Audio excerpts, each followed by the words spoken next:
이제 크리스마스 이브죠. 우리 옆에 있는 분들하고 좀 그런 의미에서 이렇게 인사했으면 좋겠습니다. 우리 예전 농담이기도 한데 미리 크리스마스라고 하죠. 옆에 있는 분들하고 유치하지만 미리 크리스마스 이렇게 한번 인사했으면 좋겠습니다. 네, 미리 크리스마스. 네, 한 가지만 더 인사합시다. 우리 오늘 밤에도 굉장히 추운데 내일부터 영하 15도까지 떨어진다고 하죠. 당분간 잘 살아남읍시다. 이렇게 인사합시다. 잘 살아남읍시다. 네. 네. 저도 잘 살아남겠습니다. 저는 오늘 권리보다 가치를 주장하라라는 제목으로 하나님 말씀 나누도록 하겠습니다. 올 여름에 한 7월 달 정도였는데요. 교회에 이렇게 대봉투로 어떤 이제 서류 하나가 등기로 도착을 했어요. 어디서 보냈냐면 어떤 서울에 있는 법무법인에서 어떤 서류를 보낸 거예요. 그 내용이 뭐냐면 저희 교회가 어떤 저작권법을 위반한 정황이 있습니다. 그러니까 이게 저작권법을 위반한 건지 한번 소명을 해주세요. 뭐 이런 관련된 내용이었어요. 그래서 혹시라도 정말 저작권법을 위반한 것이 사실이라면 어떻게 돼야 될까요? 어떤 법적인 그런 과정을 취할 거니까 어떤 그런 얘기를 좀 해달라 이런 내용의 그런 공문이었습니다. 저희가 코로나 기간 동안에 저희 주일학교에서 굉장히 그 유튜브 방송을 적극적으로 한 3년 동안 해왔거든요. 그 유튜브 방송에 보시면 왜 방송을 클릭하기 전에 첫 메인 화면 있잖아요. 동영상 나오기 전에 그래서 이 내용이 어떤 내용입니다라고 이렇게 보여주는 그 화면을 썸네일이라고 하거든요. 그래서 그 썸네일을 잘 만들어야 그 동영상 클릭 수가 올라갑니다. 이 내용이 뭔지 이거 되게 궁금하게 만드는 그 화면이 이제 썸네일인데 주일학교에서도 그런 썸네일을 만들어서 이제 유튜브에 올렸던 거예요. 근데 그 유튜브 썸네일 중에 글씨체 있잖아요. 뭐 제목이 있으면은 그 제목 중에 그 글씨체가 저작권에 위배된 글씨를 써서 동영상에 올렸다는 거예요. 그래서 그 동영상에 위반했던 그 썸네일 화면을 캡처해서 첨부 파일로 보내왔던 겁니다. 예. 여러분 이런 어떤 법적인 서류를 받으면 어떤 마음이 들 것 같으세요? 굉장히 당황스럽겠죠. 여러분 저작권법은 지켜줘야 하는 거죠. 왜냐하면 영상을 만들거나 어떤 영화를 만들고 책을 쓰고 또 어떤 음악을 만들고 그런 그림을 그리고 이런 어떤 저작권은요 보호받아야 돼요. 왜냐하면 그런 작가들이요 그 하나의 작품을 만들기 위해서 굉장히 많은 수고와 땀방울을 들여서 만든 저작물이기 때문에 그 저작권, 재산권은 지켜줘야 하는 거죠. 아마도 그 법무법인에서 저희 교회에 공문을 보낼 때도 그러한 취지에서 그 저작권이 지켜져야 된다. 왜냐하면 그 폰트 프로그램 글씨체 하나 만드는 것도 하나의 저작권이 있는 거니까 이런 저작권을 지켜줘야 됩니다라는 취지에서 정식적으로 보낸 공문처럼 보여요. 그런데 제가 그 공문을 이 교회 말고 저희 서울에 있는 어떤 교회에서 행정목사로 있을 때도 동일한 내용의 그런 공문을 받았던 적이 있습니다. 그러니까 내용은 그런 거예요. 어떤 교회 홈페이지라든지 아니면 뭐 영상이라든지 교회 어떤 우리 자막도 사용하잖아요. 많은 자막들 사용할 때 그 사용하는 그런 폰트, 글씨체라고 하죠.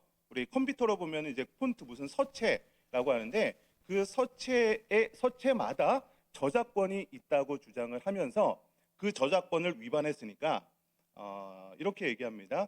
이제 법적인 그 제재가 가하게 되면은 어떤 벌금을 물어야 될 수 있는데 그 법정 소송까지 가면은 소송에서 지면은 벌금이 몇 천만 원 나옵니다.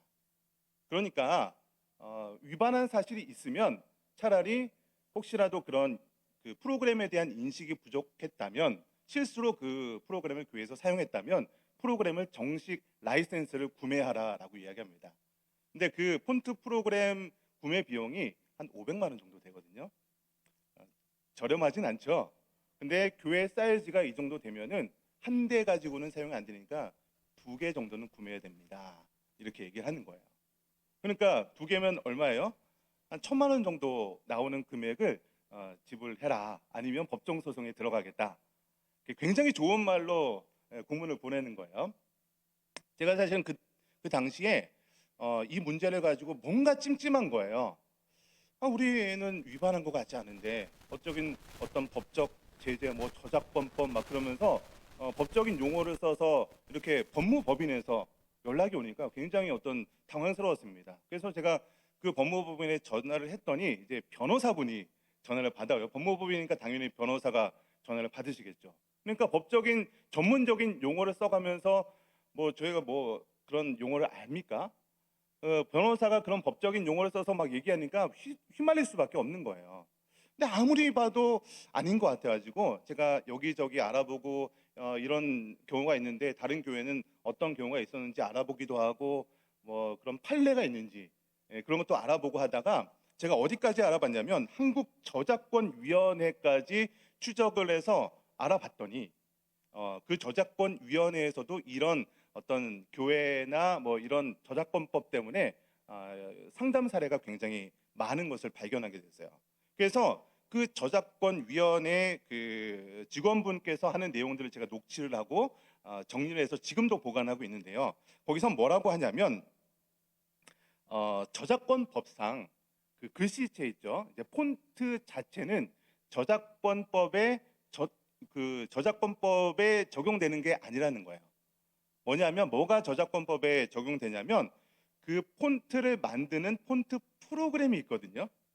그러니까 프로그램 자체가 저작권의 지적 재산권에 들어가는 것이지 그 폰트 프로그램으로 만든 결과물 있잖아요. 그러니까 뭐 예를 들어서 이런 프로그램이 하나 있어요. 이거를 통해서 만든 결과물, 그러니까 동영상이라든지 어떤 간판이라든지 포스터라든지 이런 거는 저작권에 위배되지 않는다라는 거예요. 만약에 교회에서 불법으로 그 폰트 프로그램을 불법으로 사용해서 이거를 가지고 어떤 결과물을 만들어냈다면 그거는 위반이 됩니다. 그러나 이 폰트 프로그램을 사용하지 않고 만든 그냥 결과물 자체를 영상으로 올렸다는 것은 위배가 되지 않습니다라는 제가 내용을 듣고 그 법무법인에 전화를 해서 한국저작권위원회에서 이런 통화를 했는데 이게 맞습니까? 라고 했더니 더 이상 연락을 하지 않더라고요. 이 기간이 한 6개월 정도 걸린 거예요. 예. 그랬는데 이번 여름에 우리 교회에 동일한 비슷한 내용의 공문이 온 거예요. 예. 제가 한번 경험이 있다 보니까 이거 제가 이길 수 있습니다. 목사님께도 그렇게 말씀드렸는데 또 이제 이와 관련된 업무를 하신 어떤 집사님께서 아예 목사님 차라리 대응을 안 하는 것도 방법입니다 라고 힌트를 주시더라고요. 그래서 저도 한번 이겼던 경험도 있고 또 그런 이야기를 해주시니까 그냥 공문을 반송시켰습니다. 그랬더니 아직까지도 연락이 없어요. 여러분, 그런데 왜 이렇게 한국 법무법인, 어떤 그런 법무법인에서 뭐 할 일이 없겠습니까? 이 공문 만들고 그런 어떤 위배된 그런 어떤 화면을 찾아서 캡처하고 보내는 거 굉장히 사실 힘든 일이겠죠. 그럼에도 불구하고 왜 법무법인 회사에서 이렇게 교회마다 뭐 교회원 보내는지 어떤 뭐 기업도 보내는지는 제가 확인할 수는 없지만 그런 일들을 할까요? 결과적으로는요, 이렇게 하면 돈이 되기 때문이에요. 내 권리를 주장해서 어떤 뭐 제가 볼 때는 약간 법도 위법도 아닌 그런 약간 경계선 안에 있는 그런 내용들을 가지고 법을 잘 모르는 사람들은 여기에 그냥 딱 걸려 넘어지기 쉬운, 보이스피싱은 아닌데 느낌은 왠지 당하는 그런 느낌이 들어요. 왜냐면 법적인 어떤 전문 지식이 없는 사람들은 이게 그런 저작권이 뭔지 그런 걸 잘 모르니까 여기에 그냥 뭐 라이센스를 구매하기도 하고요, 몇 천만 원 되는 그런 금액을 날리기도 하고 막 그런 사례들이 실제로 있더라고요. 그래서 이게 느낌은 보이스피싱은 아니지만 어떤 법무법인에서 위법은 아니지만 그 경계선에 있는 그런 일들을 하면서 굉장히 많은 어떤 이득을 볼 수 있는 그런 일들을 하고 있는 것이죠. 여러분, 이렇게 세상은요, 내가 어떠한 방법을 써서라도 자신의 권리를 주장해서 이익을 보려고 하는 것이 우리가 살고 있는 세상입니다. 여러분, 그렇다면 우리 그리스도인들은 이렇게 자신의 권리를 주장해서 자신의 이익을 취하고 있는 그런 세상 속에서 우리 그리스도인들은 어떻게 살아가야 할까요? 성경적인 대원칙은 이렇게 얘기합니다. 너희가 뱀처럼 지혜롭고 비둘기처럼 순결하라고 이야기합니다. 그냥 뭐 무조건 우리 기독교인이라고 해서 그냥 당해서는 안 된다는 거예요.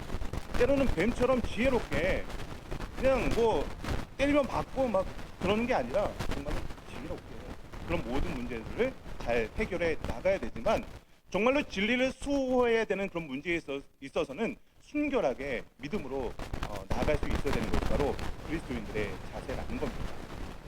그럼 오늘 본문 말씀에서도요, 자신의 이런 권리를 주장할 수밖에 없었던 사람이 등장하는데요, 바로 사도 바울이 바로 그런 상황에 놓이게 됩니다. 그럼 오늘 고린도전서 9장 1절 말씀을 다 같이 읽어보도록 하겠습니다. 우리 9장 1절 말씀입니다. 시작.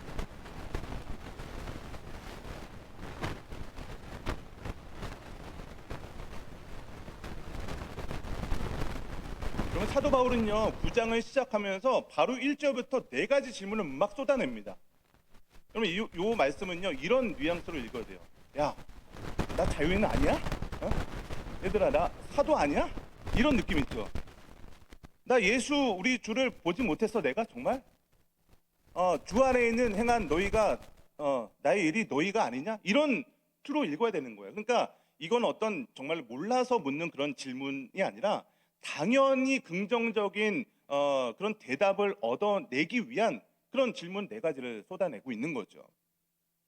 그러면 사도 바울은 왜 오늘 본문을 시작하면서 이러한 질문을 쏟아내고 있었을까요? 지금 사도 바울은요, 오늘 본문을 시작하면서 이러한 공격을 누군가로부터 계속 받았던 거예요. 너 사도 바울, 사도라고 하지만 너 사도 맞아? 너 어떤 권리를 가지고 어떤 자격을 가지고 이렇게 복음 증거자로서의 삶을 살고 있는 거야?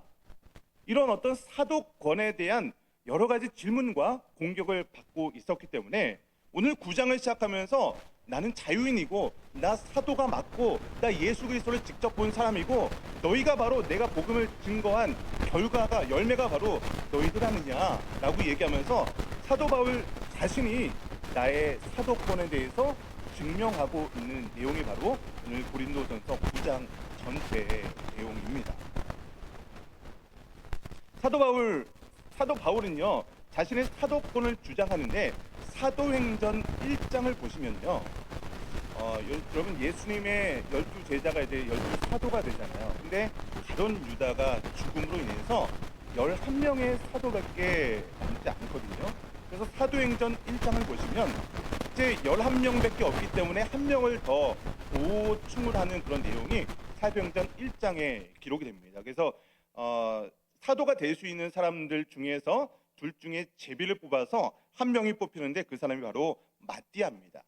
그래서 마띠아가 12명의 사도로 이제 보강이 되어서 그때부터 12사도가 세워지게 되는데, 그때 사도로 세워질 수 있는 자격 2가지에 대해서 사도행전 1장에 기록을 하고 있는데요. 제가 찾아보진 않고 정리해서 말씀드리겠습니다. 첫 번째 사도가 될 수 있는 그 자격은 뭐냐면, 예수님께서 세례 요한으로부터 세례를 받잖아요. 그러니까 사역을 시작할 때부터 예수님께서 부활 승천하신 모든 것을 옆에서 지켜보면서 같이 동행했던 사람들이어야만 사도가 될 수 있다. 그러니까 예수님의 제자들이나 예수님의 모든 그 행적들을 직접 본 사람이 예수님에 대해서 일거수일투족을 잘 알고 있는 사람만이 사도가 될 수 있다. 이렇게 첫 번째 자격을 부여했고요. 두 번째 자격이 무엇이냐면, 다른 제자들과 더불어서 예수님의 부활을 증거할 수 있는 사람이어야 된다. 이렇게 2가지 사도가 될 수 있는 자격을 이렇게 부여했습니다. 여러분, 여기서 12사도를 세우게 되는데요, 성경에서 12라는 숫자는요 굉장히 상징적인 의미가 있어요. 여러분, 성경에서 숫자 3은요 하늘의 숫자이기도 하고 완전 숫자가 바로 숫자 3입니다. 그리고 숫자 4는요 창조된 이 세상 있죠, 그리고 땅을 상징합니다. 그래서 하늘의 숫자 3과 땅의 숫자 4가 곱하면 몇이죠? 어려운 문제죠. 3 곱하기 4는 몇이죠? 12. 그래서 이 12라는 숫자는요 하나님의 완전한 통치, 충만함을 의미하는 숫자가 바로 12라는 숫자예요. 여러분 12라는 숫자 성경에 굉장히 많이 등장을 합니다. 제가 지금부터 굉장히 어려운 문제를 계속 낼 텐데요.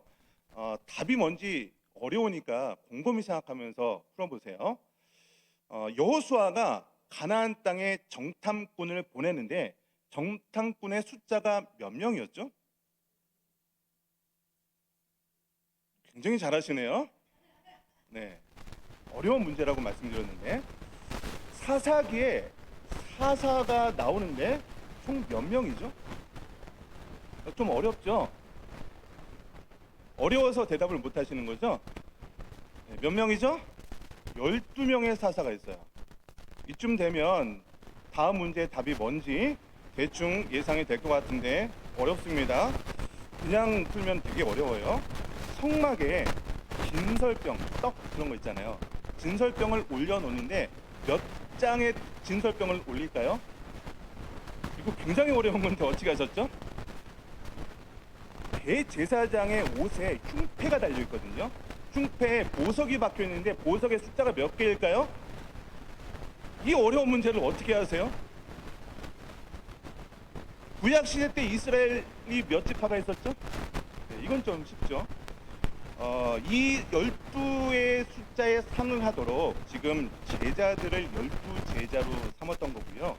그 12명의 제자의 숫자에 맞춰서 12사도를 세우기 위해서 11명의 사도가 있으니까 그 완전한 하나님의 통치를 그 상징적인 의미를 맞추기 위해서 사도행전 1장에서 한 명을 더 뽑아서 이 마띠아를 뽑아서 12명의 사도를 선출하게 된 거예요. 여러분 그런데 사도가 12명의 사도만 있냐?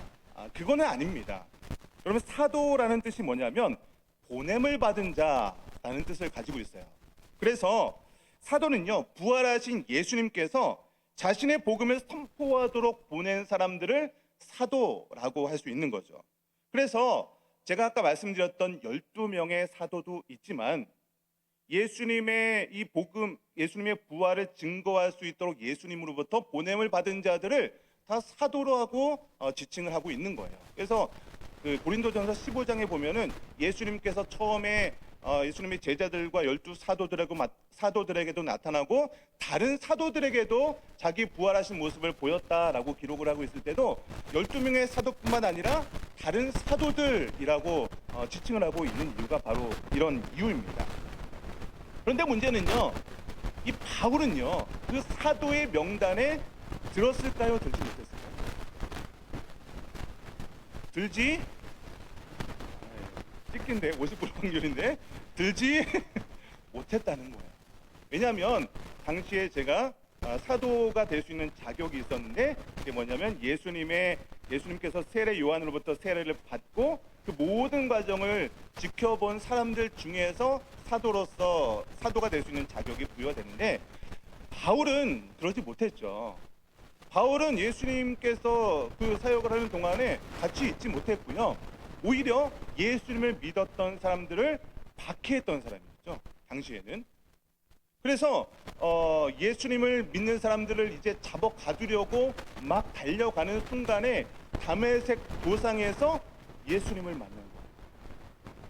그러면서 사울아 사울아 왜 나를 박해하느냐 예수님께서 나타나시는 거예요. 사도 바울을 만나 주시는 거예요. 당신은 누굽니까? 했더니 네가 그렇게 박해하는 예수다 라고 하면서 사도 바울은요 그때부터 예수님으로부터 예수님을 직접 만나게 되고요, 예수님으로부터 이방인에게 복음을 증거할 수 있는 사도로 보냄을 받은 자가 그때부터 된 거예요. 여러분 그러니까 사도 바울이 사도가 될 수 있었던 이유, 그것이 무엇이냐면 예수님으로부터 직접 보냄을 받은 사람이었기 때문에 사도로서의 자격이 충분한 것이죠. 물론 예루살렘에서부터 세워진 그런 초대교회 사람들에게서는요 사도 바울은 사도로서 인정받기가 어려웠어요. 왜냐하면 그들의 기준에서, 초대교회의 기준에서, 유대 그 예루살렘 교회 기준에서는 예수님과 동거동락하면서 예수님의 그 모든 일거수일투족을 본 사람만이 사도로서의 자격이 되는데 바울은 그러지 못했거든요. 그러다 보니까 아니 저 바울이라는 사람 분명히 우리 예수 믿는 사람들 박해했던 그 사람인데 어떻게 저 사람이 사도가 될 수 있냐, 라고 하면서 사도 바울의 사도권에 대해서 공격하고 비난했던 사람들이 많이 있었던 거예요.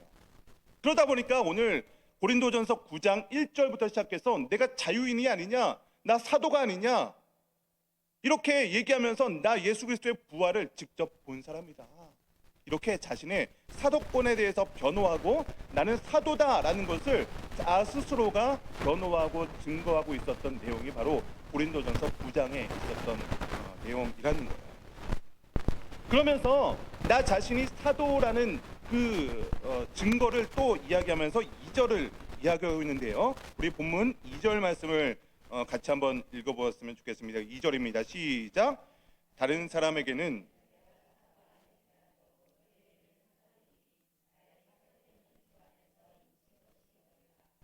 여러분, 고린도 교회는 누가 세운 교회죠?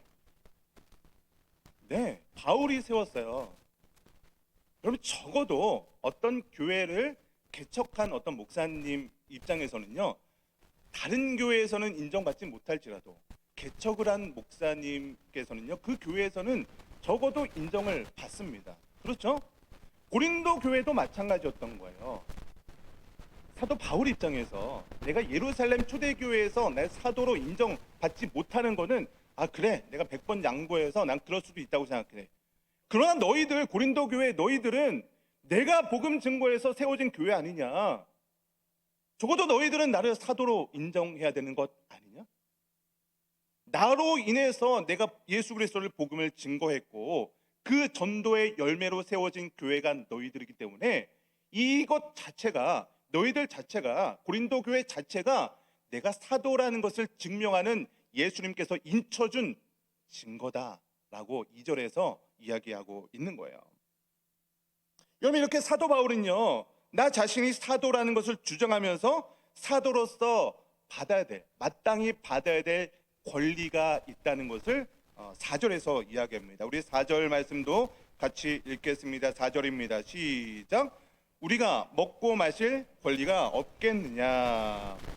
여기서 우리라는 것은요, 바울과 바나바를 의미하는 거예요. 이 먹고 마실 권리라는 것은요, 이게 파송을 받은 교회 혹은 내가 세운 교회로부터 어떤 생계비를 받아서 생활할 권리를 의미하는 거거든요. 그러면서 우리도 다른 사도들과 마찬가지로 아내를 데리고 다닐 권리가 있다, 그 다음 절에서 그런 얘기들을 하고 있습니다. 그러면서 계속해서 바울은요, 나 자신이 사도로서 이러한 권리들이 있다, 그러나 그런 권리가 있음에도 불구하고 그런 권리를 사용하지 않았다라는 것을 6절에 기록하고 있습니다. 6절 말씀도 같이 읽겠습니다. 시작. 어찌 나와 바나바만 일하지 아니할 권리가 없겠느냐. 그러니까 바울과 바나바도 일하지 않고 오직 복음 전하는 사역에만 전념할 자격과 권리가 있다는 거죠. 그럼에도 불구하고 바울과 바나바는요, 그 교회로부터 생계비를 받지 않았다는 거예요. 그러면 당시 바울은요, 여러분 아시겠지만 바울의 직업이 뭐였죠? 텐트를 만드는 일을 했다고 하죠. 그 일을 배워서 수입을 얻고 사역을 해왔습니다. 여러분, 근데 텐트 만드는 일이 지금 우리가 볼 때는 뭐 그 텐트 하나 만들어서 얼마나 벌까라고 생각하실 수 있겠지만, 당시에 텐트 만드는 사업은요, 굉장히 어떤 고부가가치가 있는 사업이었습니다. 많은 로마에 있는 사람들이 고린도로 이주하고 있었던 상황이었고요. 그 텐트가 요즘으로 말하면 한 자동차를 만드는 그런 기술 정도라고 생각하시면 좋을 것 같아요. 자동차 만드는 기술이 굉장히 고급 기술이잖아요. 그런 고급 기술로서 이 텐트 만드는 기술을 배워서 어떤 시간적으로 보면은 많은 시간을 투자하지 않고서도 고수입을 낼 수 있는 그런 어떤 일이었던 것 같습니다. 그러다 보니까 그 일에, 텐트 만드는 일만 온전히 시간을 투자하지 않고도 어느 정도의 시간만 투자해서도 거기서 나오는 수입을 가지고 생계를 이끌어가고 사역을 충분히 할 수 있었던 그런 일이었던 거죠. 여러분, 그런데 여기서 오해를 하시면 안 되는 게, 그러면 모든 사역자가 이렇게 바울처럼 어떤 고부가가치 어떤 그런 기술을 배워서 사역하면 되는 건 아니냐, 다 바울처럼 이렇게 자비량으로 사역하면 되는 건 아니냐, 이런 식으로 오해해서는 안 됩니다. 하나님의 복음을 전하는 사람들은요, 마땅히 교회로부터 부양받아야 될 자격과 권리가 있다는 거예요. 사도 바울도 이것을 인정하면서 그렇게 사도들이 교회로부터 어떤 생계비를 부양받아야 될 세 가지 이유를 오늘 본문에서 계속해서 이야기하고 있습니다. 세 가지 이유를 먼저 들고 있는데, 첫 번째는요, 군인들의 예입니다. 여러분, 군대 이제 군인을 가게 되면 당연히 나라에서 그 군인을 먹고 사는 부분들을 책임져야 되는 게 당연하잖아요. 제가 예전에 이제 군대를 갔을 때 고참들이 이제 신병이 이제 자대 배치하면 농담식으로 이런 질문을 하는 것을 들었던 기억이 있습니다. 너 총 사왔어? 모포 사왔어? 안 사왔습니다. 그러면 너 군대 오는데 총도 안 사면 어떻게 하냐? 총 15만 원이니까 엄마한테 보내달라고 그래. 예. 이러면서 이제 물론 받아내진 않겠죠. 근데 농담식으로 신병이 막 어리버리해서 뭐 어떻게 할지 모르니까 이렇게 농담했던 기억이 납니다. 여러분, 군인은 나라를 지키기 위해서 국가에서 착출된 그런 사람들이잖아요. 그러면 당연히 총이고 뭐 모포고 그런 모든 먹고 사는 문제 다 해결해 줘야 되는 게 당연하잖아요. 심지어 군인들한테 뭐 크진 않지만 월급도 줘야 됩니다. 요즘은 이제 군인 월급도 많이 올랐다 하더라고요. 예, 제가 얼마 받았는지 저는 병장 때 만 얼마 받았던 기억이 나는데 요즘은 굉장히 올랐다고 합니다. 여러분, 이 정도로 군인이 당연히 그 나라를 위해서 그런 일을 할 때 나라에서 모든 것을 책임져 줘야 되듯이 사도도 마찬가지다. 두 번째 이유가 포도원의 예를 듭니다. 포도원을 심으면서 거기서 일하는 사람이 거기서 나오는 포도를 먹을 수 있는 그런 권리가 당연히 있지 않냐.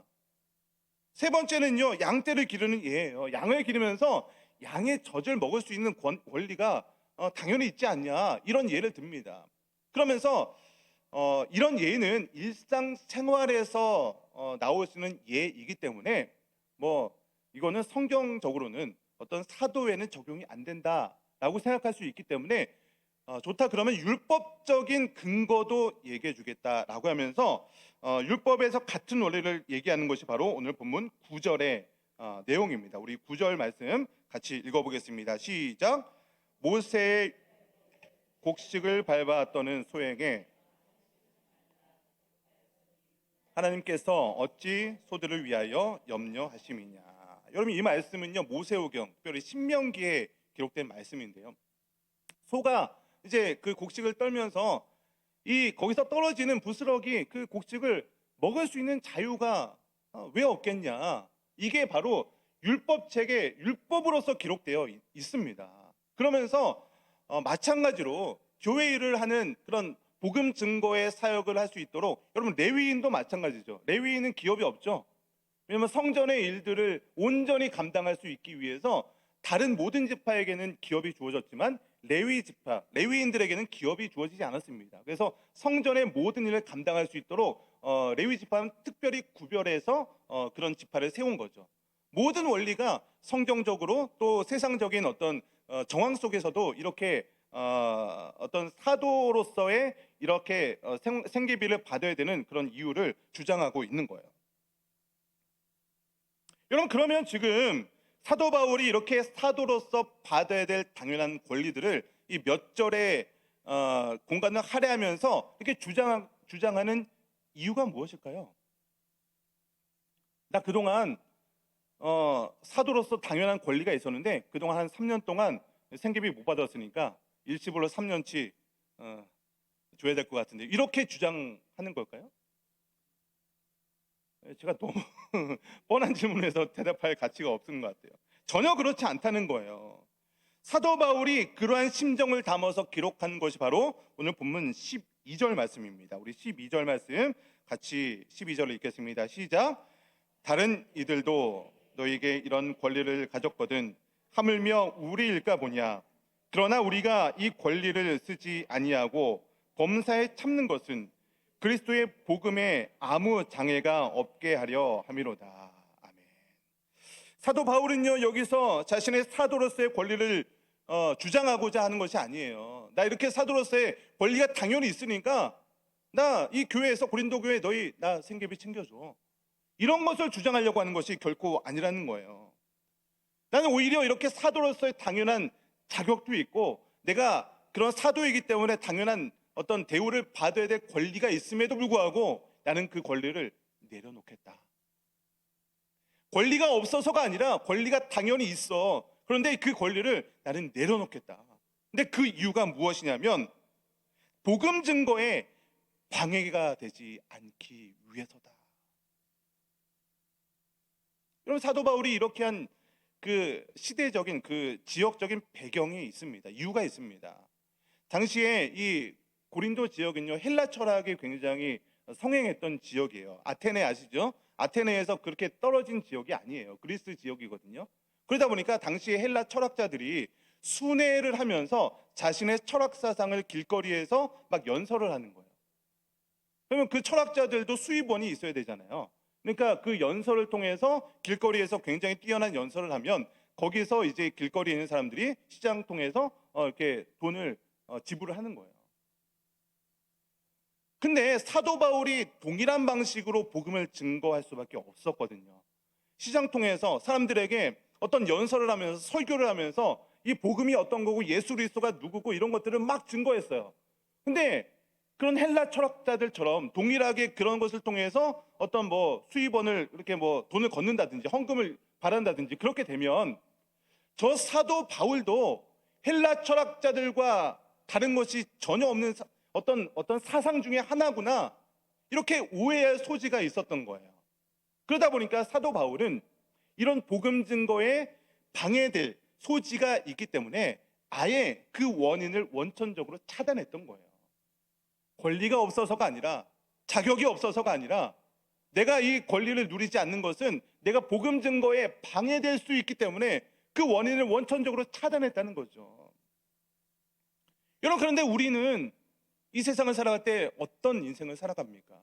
어떻게 해서든지 내 권리를 찾으려고 노력하지는 않으십니까? 내 권리를 받아 누리지 못하면 왠지 손해보는 그런 이 세상 속에 살아가고 있지는 않으시냐는 겁니다. 여러분, 물론 우리가 이 세상을 살아갈 때 내가 받아야 될 권리를 주장하는 것 너무나도 당연한 겁니다. 그렇게 사셔야 됩니다. 아까 제가 서두에서 말씀드렸던 것처럼 뱀처럼 지혜롭되 비둘기처럼 순결하게 우리 그리스도인들은 이 세상에 사셔야 됩니다. 그런데 세상은요, 자신의 권리를 주장하지 않고 참고 있으면 그 사람을 무시하는 경향들이 있어요. 실제적으로 그냥 아무 말도 하지 않고 가만히 있으면요, 가만히 알고 막 깔고 앉으려고 합니다. 여러분, 이러한 세상 속에 살면서 우리가 그냥 기독교인이라고 그냥 한 대 오른쪽 치면 예수님께서 왼쪽 감도 돌려대라고 했지, 벗어 뭐 달라고 그러면 속옷까지 벗어주라고 했지, 그냥 다 벗어준다고 그것이 그냥 순결한 기독교인이다. 그러면 이거는 아니잖아요. 그러니까 세상에서도요, 우리가 뭐 그 권리를 누릴 수 있는 부분들 손해보고 살아야만 한다, 이것을 말씀드리는 것이 아닙니다. 세상 속에서 어떻게 해야 우리 그리스도인으로서 지혜로운 삶을 살아갈 수 있을까, 이런 것들을 고민하면서 우리가 진리에 대해서는 반드시 순결하게 살아가야 되지만 우리가 지킬 수 있는 것은 지켜야 되는 것이죠. 여러분, 그 마키아벨리가 쓴 군주론이라는 굉장히 유명한 책이 있습니다. 그 책을 보시면 이제 마키아벨리라는 그 사람이 참된 군주가 어떤 사람인지 이렇게 쓴 그 책을 모아놓은 거거든요. 그 책에 뭐 다 이야기를 드릴 수는 없고, 참된 군주는 어떤 사람이 되어야 되는지 한 가지만 제가 소개를 해드리도록 하겠습니다. 현명한 군주라면 상황에 따라서 약속을 지킬 수도 있고 약속을 언제든지 바꿔버릴 수도 있는 사람이 현명한 군주다라고 이야기를 합니다. 당시의 정황에서 말씀을 드리는 겁니다. 이거를 동물로 비유하자면 어떨 때는 여우가 되기도 하고 어떨 때는 사자가 될 수도 있어야 된다는 거예요. 여러분, 우리는 이제 군주, 군자, 뭐 이런 성인 군자 이러면 굉장히 인자하고 항상 이제 일관되게 그렇게 해야 된다고 생각할 수 있는데, 오히려 당시에 그 참된 군자는 상황에 따라서, 어떤 상황에 따라서 얼마든지 내가 했던 약속 뭐 이런 것들에 대해서 금세 바꿔도 될 수 있다. 이런 사람이 참된 군주다라고 군주론에 기록이 되어 있습니다. 왜냐하면 군주로서의 중요한 임무는 결과적으로 나라를 번영시켜야 되는 것이 임무이기 때문에 그 중간에 어떠한 수단과 방법을 가리든지 간에 결과적으로 나라를 번영시키고 나라가 부강하게 되면 그 사람이 참된 군주로 인정을 받을 것이다 라고 군주론에 기록이 되어 있는 거예요. 목적을 달성하기 위해서는 어떠한 수단과 방법을 가리지 않고 그 목적을 달성해야만 한다. 그것이 참된 군주다라고 이야기를 합니다. 여러분, 세상은 이렇게 어떻게 해서든지 자신의 권리를 주장하고 내 어떤 권리를 챙겨야만 하는 그런 세상 속에 살고 있습니다. 그래야 인정받고 그래야 대우를 받는 세상입니다. 여러분, 그러나 예수님께서는 그런 인생을 살지 않았다는 거예요. 이 세상 그 누구보다도 권리와 권위가 있는 분이시지만 그분은요, 그 모든 권리를 내려놓으셨다는 거예요. 여러분, 빌립보서 2장 6절부터 8절까지 말씀 우리 같이 한번 읽어봤으면 좋겠는데요. 우리 6절부터 8절까지 말씀 같이 읽겠습니다. 시작.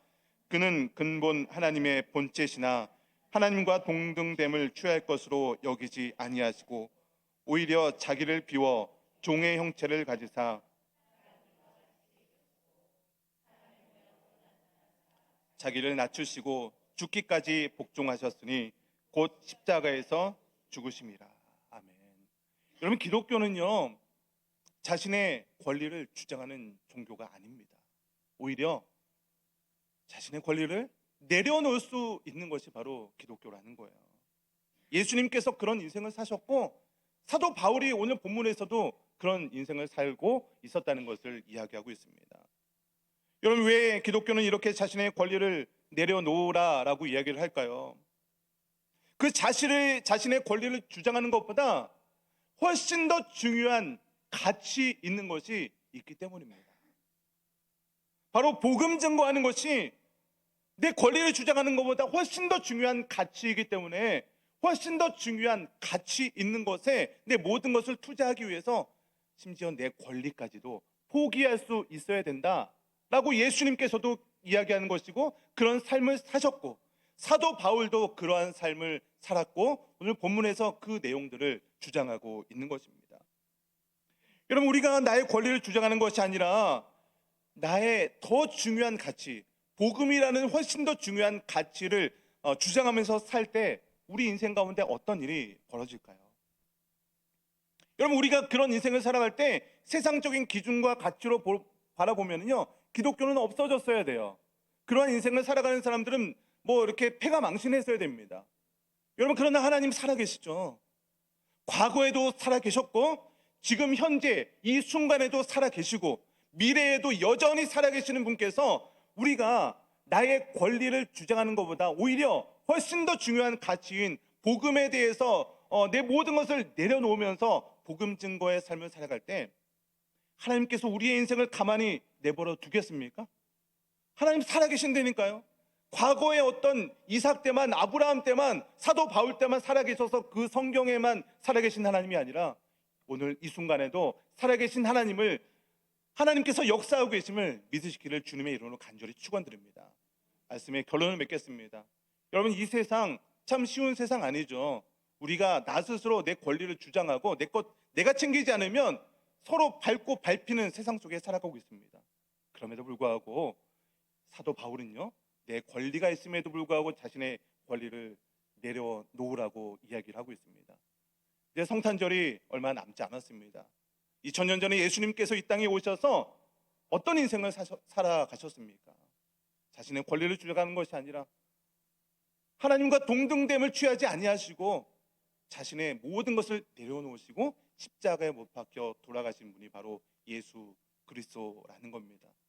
성탄절을 맞이하면서 우리가 2023년도를 마무리하면서 우리 인생 어떤 인생 살아가야 될까요?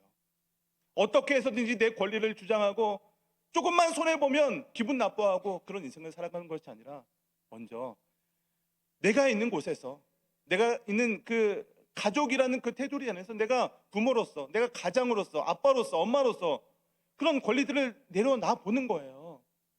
교회에서 내가 목사로서 장로로서 권사로서 뭐 안수집사로서 성가대로서 뭐 어떤 그런 지위가 있지만 충분히 그런 어떤 권리를 누릴 자격이 있지만 그 권리들을 내려놓는 거예요.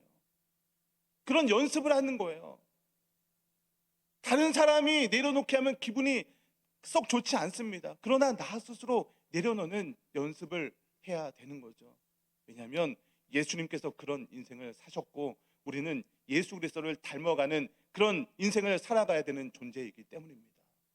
우리가 그런 인생을 살아갈 때 내가 나 스스로 내 인생의 권리를 높이는 것이 아니라 하나님께서, 전지전능하신 하나님께서 나를 높이시는 그런 놀라운 역사를 누리게 되는 저와 여러분 되시기를 주님의 이름으로 간절히 축원드립니다. 기도하겠습니다.